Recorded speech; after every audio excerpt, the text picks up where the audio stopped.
FIR হয়েছে, বাকি আরো অনেক তো স্কুল, কি কোনো পদক্ষেপ এরকম ধরনের? আমরা এখনো অবধি যেটা পেয়েছি, যেটা আমরাও যেটা স্কুল কর্তৃপক্ষদের কাছ থেকে জানতে পারছি, যে ডিআই সাহেবের কাছ থেকে আমরা ডেটাটা পাবো, সেই অনুযায়ী আমরা বলতে পারবো। এখন যেটা রয়েছে, যেটা 4টি স্কুল, এবং সেই 4টি স্কুল এবং 65 জন যেটা প্রাথমিকভাবে হয়েছিল, আমরা তার বিরুদ্ধে পরিপ্রেক্ষিতেই এই পদক্ষেপটা করেছি। সেটা স্কুল ডিআই সাহেবরা বলতে পারবেন। আরো 34টা স্কুলের ক্ষেত্রে এরকম গরমিলের অভিযোগ পাওয়া হয়েছে। 4 জন হেড স্যারের নামে এফআইআর ইতিমধ্যেই হয়েছে। এই 34 জন হেড স্যারের নামে কি কোনো এফআইআর এখনো পর্যন্ত করা হয়েছে বা হবে? আমরা যেটা বলছি, যে আমরা যেটা পেয়েছি ডিআই এর কাছ থেকে, আমরা তার বেসিসে করেছি। যেটা আপনারা বলছেন সেটা আমার মনে হয় সেই ডেটাটা আমাদের কাছে আসবে, এলে আমরা নিশ্চয়ই খতিয়ে দেব। স্যার, এই 3 জন যে অ্যারেস্ট হয়েছে পূর্ব মেদিনীপুরের যারা কেউ আছে এরকম, সেটা আমরা দেখছি কি আছে না আছে। ঠিক আছে, কিভাবে কি হচ্ছে। স্যার, একটা জামতাড়া গ্যাংয়ের সঙ্গে এদের একটা সম্পর্ক রয়েছে, এরকম বিভিন্ন মহল থেকে একটা উঠে আসছে। সেরকম কি প্রাথমিকভাবে কোনো লিঙ্ক? প্রাথমিকভাবে এখনো আমরা কিছু পাইনি। প্রাথমিকভাবে যেখান থেকে আমরা অ্যারেস্ট হয়েছে সেখানেরই পেয়েছি, বাকি আমরা দেখছি। এদের কি মানে এরা কি করতো 3 জন? এরা কি কোনো ওই কম্পিউটারে কোনো ওই খুলে বসতো, সাইবারের কোনো ছিল না, কোন রকম ভাবে কম্পিউটারে দক্ষ বা ইঞ্জিনিয়ার এরকম কিছু রয়েছে? সেই রকম কিছু প্রোফাইল আমরা পাইনি। বাকি যেগুলো বলছেন ডিটেলস একদমই প্রাথমিক পর্যায়ে আমি বলছি, যে সেগুলো আমরা খতিয়ে দেখছি, যে কি করতো, পাস্ট হিস্ট্রি, পাস্ট কোনো ক্রিমিনাল হিস্ট্রি আছে কিনা, আমরা এই জিনিসগুলো প্রত্যেকটাই খতিয়ে দেখছি।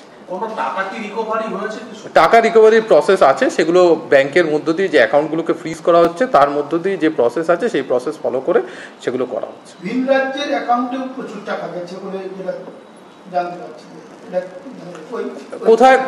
কোথাকার অ্যাকাউন্ট আছে আমরা দেখছি, যে অ্যাকাউন্টটি যেখানকারই রয়েছে সেই অ্যাকাউন্টে আমরা সেই অ্যাকাউন্টগুলো ফ্রিজ করে কিভাবে টাকাটা ফ্রিজিং এর মাধ্যমে তার পরবর্তী পদক্ষেপের মাধ্যমে আমরা টাকাটা ফেরত করানো যায় সেই ব্যবস্থা হচ্ছে। 11টার মতো স্কুল যদি গোটা রাজ্যে হয়, পূর্ব বর্ধমান আর আমাদেরটা বেশি, কিন্তু আমাদেরটা আরো বেশি, এটা কতটা আমাদের কোনো কিছু এখানে গিয়েছিল? মানে সেইটা দেখুন, সেটা আমরা বলছি তো, প্রত্যেকটা যেটা স্কুল রয়েছে সেই কমপ্লেনগুলো আমরা ভেরিফাই করে সেই অনুযায়ী পদক্ষেপ।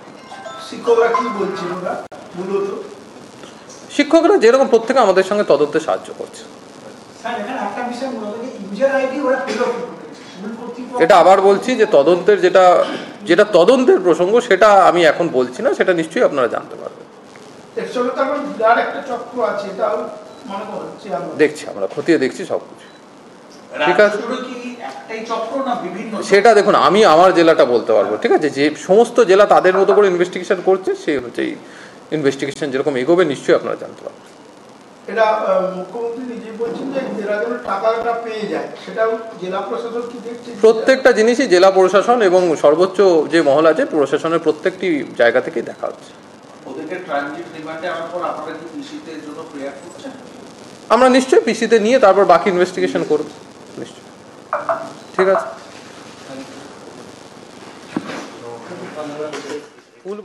পূর্ব মেদিনীপুরের পুলিশ সুপার সৌম্যদীপ ভট্টাচার্য সাংবাদিকদের মুখোমুখি হয়েছিলেন এবং জানাচ্ছিলেন যে তাদের তদন্ত কতদূর। ট্যাব নিয়ে ইতিমধ্যেই আমরা জানি যে চোপড়া থেকে 3 জনকে গ্রেপ্তার করা হয়েছে। পূর্ব মেদিনীপুরে যে টাকা গায়েব হয়ে গিয়েছে, ট্যাবের টাকা, সেই টাকার হেরফেরের ক্ষেত্রে তারা জড়িত ছিল, এটাই মনে করা হয়েছে।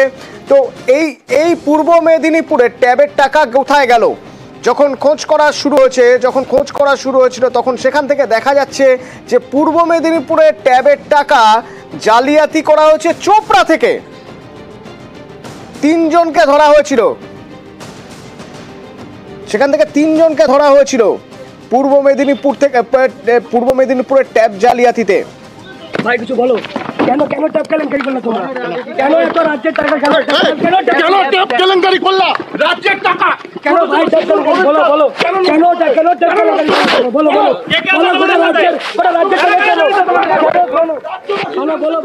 প্রাথমিক যে খবর আসে, যে